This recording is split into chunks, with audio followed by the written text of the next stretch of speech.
I'm at the Yashodhara Ashram, which is Swami Radha's ashram, and who was a student of Swami Shivanand a long time ago. And this ashram is beautifully placed on the Kootenai Lake in interior BC.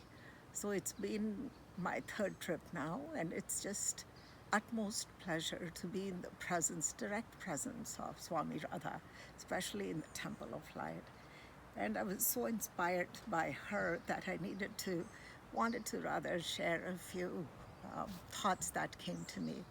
And I thought of how many people, how many of us choose a path that is not so familiar.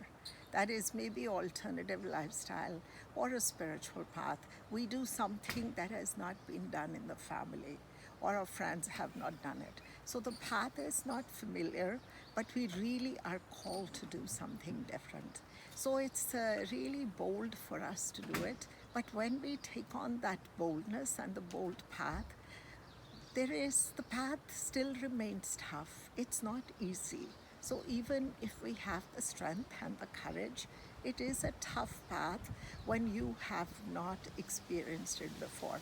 So sometimes we don't know where it's going to lead to. All we know is where we are coming from, which is where we didn't want to be.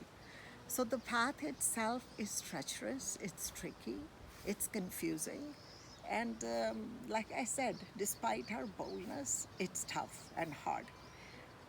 So my suggestion is to those people who are taking these alternative routes and lifestyle and choosing a very unique path, carving a new life for themselves, that try not to look back, because most of us want to bring what's behind, our past, our relatives, our friends, because we still want to be connected. We want to be part of that. Even those people may not approve of our path or want to be ready to walk it with us. So we tend to convince them, and we spend so much energy in trying to convince them and prove to them that we are right, it's a good path. So we spend just a lot of our time and space in that. And I think it's important to know that there's a reason why you left it behind, and there's a reason why you chose this new path. So if we don't focus on what is there right now and what is in front of us, you cannot embody the direct presence, the full presence also.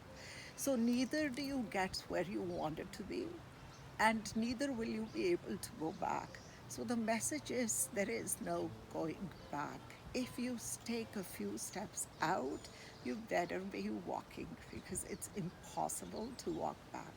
And do it with courage, do it with strength and clarity, and accept that it'll be tough, it'll be harsh. You may not have people around you to support you, your family or friends, but this is what you're called to do. And the calling is strong enough to walk with your calling alone. This was a message that was inspired to me by Swami Radha as I sat in the ashram, and I thought I would share it with you lovely people.